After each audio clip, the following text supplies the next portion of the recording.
안녕하세요. 우리 6학년 친구들 반갑습니다. 여러분의 명랑한 사회쌤 명쌤입니다. 여러분, 민주주의 또는 민주정치라고 하는 게요, 거대한 독재 정권에 맞선 투쟁과 관련된 모습 속에만 담겨 있는 게 아니에요. 자, 우리들의 일상 생활에서부터 민주주의라는 것과 관련된 여러 가지 경험들을 하고 있거든요. 도대체 일상생활 민주주의 어떻게 연관되어 있는지 오늘 첫 번째 이야기 나눠보도록 할게요. 자, 여러분, 정치 도대체 뭘까요? 이제 민주주의라고 표현하기도 하고요. 민주정치라고도 표현하는데, 이때 민주라는 단어는 국민이 주인이다, 시민이 주인이다. 되게 풀이가 쉬워요. 근데 그 뒤에 덧붙는 정치는 뭘까요? 보통 정치가 뭘까요? 라고 질문을 하면은 우리 친구들이 대통령이 하는 거요, 국회의원이 하는 거, 이런 식의 대답을 하곤 해요. 맞아요. 그분들이 하는 것도 정치인데요. 그분들이 하는 것만 정치인 게 아니에요. 여러분, 정치는요, 사회생활을 하면서 여러 사람들 사이의 의견 차이라든지 갈등을 해결하는 모든 활동을 가리켜요. 그래서 집에서도요, 이번에 집안일 어떻게 나누면 좋을까? 가족 구성원 여러 사람이 모여서 각자 서로 다른 의견들 제시하면서 조정하는 그러한 일을 벌여요. 제가 신발장 정리할게요. 그러면 내가 음식물 쓰레기 버릴게요. 이런 식으로 서로 다른 의견 차이, 갈등이 발생했을 때 이런 걸 조정하고 해결해가는 이러한 모습 또한 정치라고 할 수 있어요. 어머나, 나도 일상생활에서 정치하고 있죠. 쉽게 친구들과 만나가지고, 야, 우리 뭐 사 먹을까? 난 아이스크림. 나는 빵. 아이스크림 먹으러 가, 빵 먹으러 가. 그럼 친구들 사이 여러 가지 이야기 오고 가잖아요. 최종적으로 아이스크림을 먹으러 갑니다. 이런 과정이 다 정치라고 보시면 돼요. 또 학급에서도요, 청소당번 어떻게 정할까요? 모든 별로 일주일씩 돌아가면서 해요. 아닙니다. 어떻게 해요? 어떻게 해요? 이 학급에도 여러 사람들이 모여 있다 보니까 서로 의견이 다를 수 있고요. 다른 의견 간에는 충돌, 갈등이 벌어질 수 있어요. 이런 걸 잘 조정해 가면서 해결하는 그러한 활동이 정치인 겁니다. 자, 또 학교에서 우리 학교를 위해 열심히 일할 친구를 투표로 뽑는 이런 모습도 생활 속 정치라고 할 수 있고요. 또 지역에서 주민회의를 열어서 우리 지역의 쓰레기 문제 어떻게 해결하면 좋을까요? 모인 사람들 간에 여러 가지 이야기 주고받으면서 쓰레기 문제를 해결하는 활동을 하겠죠. 이런 게 바로 정치라고 할 수 있어요. 자, 그러면 이번에는 민주주의가 도대체 무엇인지 민주주의의 뜻 살펴보도록 할 텐데요. 모든 국민이 나라의 주인으로서의 권리를 갖고요. 그 권리를 자유롭고 평등하게 행사하는 정치 제도를 민주주의라고 하는 겁니다. 또는 민주정치라고 말하는 경우도 있어요. 쉽게 국민이 주인으로서 여러 가지 것들을 자유롭고 평등하게 행사하는 게 민주주의, 민주정치구나 라고 생각하시면 돼요. 자, 이것과 관련된 예를 살펴보자면 학생 자치회. 자, 학생들이 자유롭게 자신들의 대표를 바탕으로 해서 의사를 교환하고 학생과 관련된 여러 가지 문제에 대해서 해결하는 그러한 모임으로 자치회라는 걸 만들어 두고 있어요. 이러한 모습도 민주주의와 관련된 모습이고요. 주민들도 이제 지역 문제 해결하기 위해서 자치회 같은 걸 만들어 두고 활동해요. 시민공청회, 지방의회 이런 것들이 민주주의와 관련된 모습들이야 라고 보시면 됩니다. 자, 이런 민주주의에서 좀 중요하게 여기는 기본 정신 세 가지를 꼽을 수 있어요. 인간은 모두 존엄하다.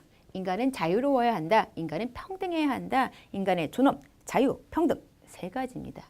자, 인간의 존엄부터 보도록 할게요. 모든 사람이 태어나는 순간부터 인간이라는 그 이유만으로 존엄과 가치를 존중받아야 한다라고 생각해요. 우리 모두는 인간인 그 점 하나만으로도요, 소중한 가치를 지니고 있어요. 그래서 누구나 존중받을 권리를 태어날 때부터 가지고 있습니다. 아니, 왜 정치가 민주적으로 이루어져야 돼요? 인간은 존엄하니까요. 이렇게 생각하시면 돼요. 자, 그리고 국가나 다른 사람들에게 구속받지 않고요. 자신의 의사를 스스로 결정할 수 있는 자유를 인정받아야 한다라고 생각해요. 아니, 왜 민주정치가 이루어져야 돼요? 모든 국민은 이런 식의 자유를 인정받아야 하니까요. 가족들이 모여서 어딘가 여행을 간다라고 할 때 이 가족 구성원이 여러 의견 조율 과정을 거쳐서 여행하고자 하는 장소를 자유롭게 정할 수 있어야 되겠죠. 이런 게 민주정치에서 중요하게 여기는 기본 정신이라고 보면 돼요. 평등, 신분, 재산, 성별, 인종 등에 따라 부당하게 차별받지 않고 평등하게 대우받아야 하는 모습이죠. 책은 누구나 똑같이 일주일에 5권씩만 빌릴 수 있어요. 라고 하는 게 예로 나와 있네요.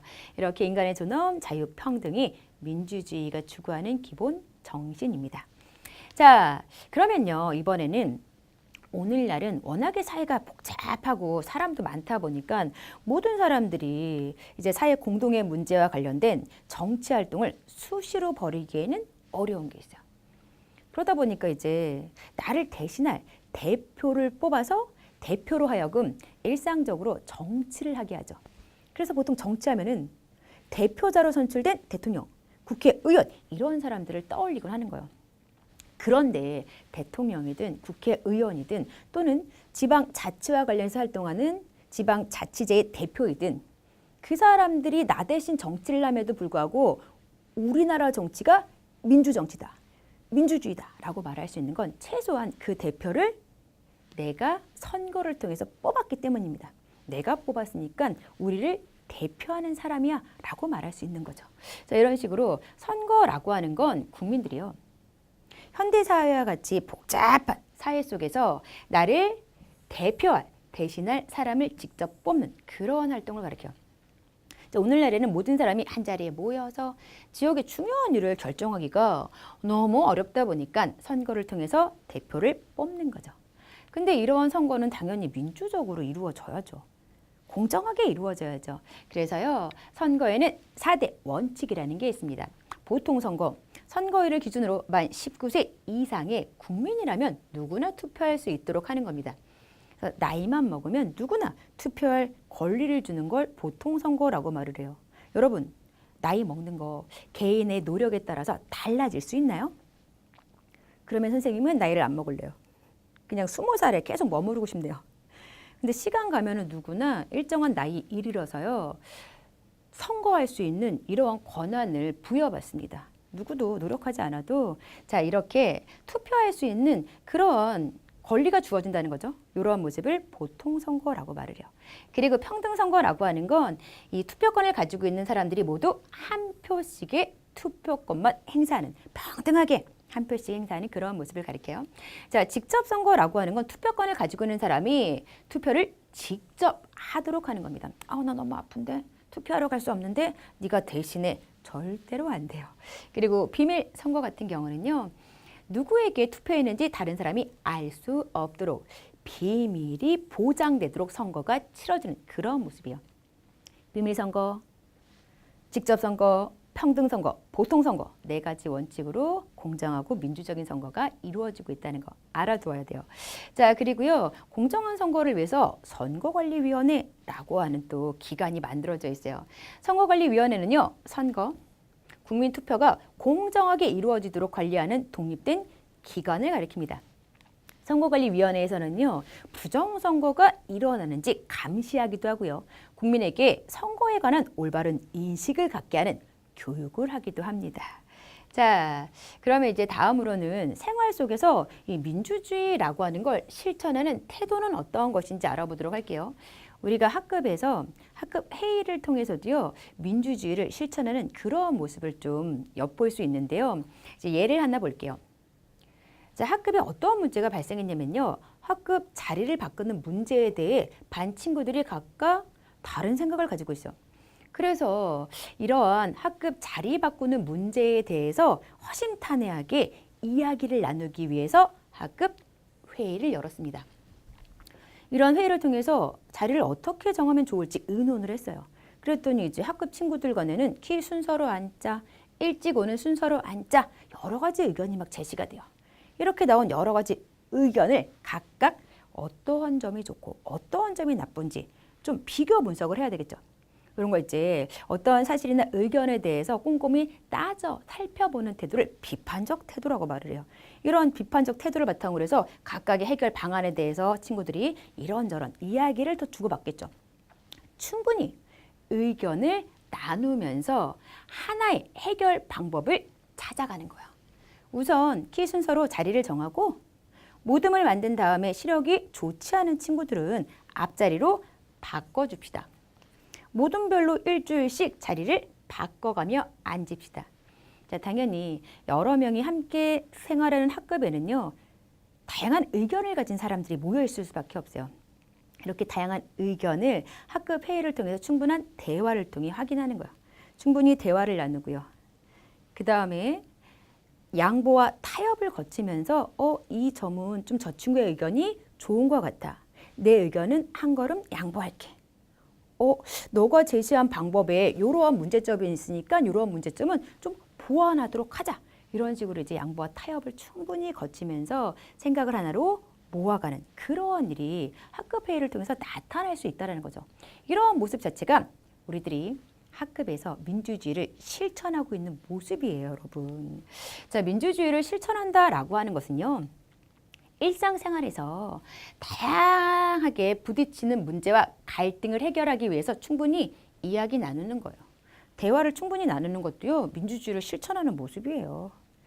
그리고 또 토론을 바탕으로 해서 뭐 찬반, 입장을 나눠서 어떠한 점에서 찬성하고 어떠한 점에서 반대하는지 충분히 각각의 입장에 대한 이야기를 나누는 그런 것을 바탕으로 해서요, 나와 다른 의견을 인정하고 포용해주는 관용적인 태도와 어떠한 사실, 의견에 대해서 옳고 그름을 따져 살펴보는 비판적 태도, 그리고 상대방에게 어떤 일을 배려하고 서로 생각을 좀 하나로 모으는 협의하는 자세를 취하는 양보와 타협, 이런 게 민주주의를 실천하는 모습, 태도라고 할 수 있어요. 그러니까 여러분이 일상생활에서 내가 친구와 다른 생각을 가지고 있더라도 친구의 의견을 인정하고 받아주는 관용의 자세를 지니려고 노력해야 돼요. 나랑 생각이 다르니까 무조건 싫어, 잘못이야 라고 배척하면 안 된다는 거죠.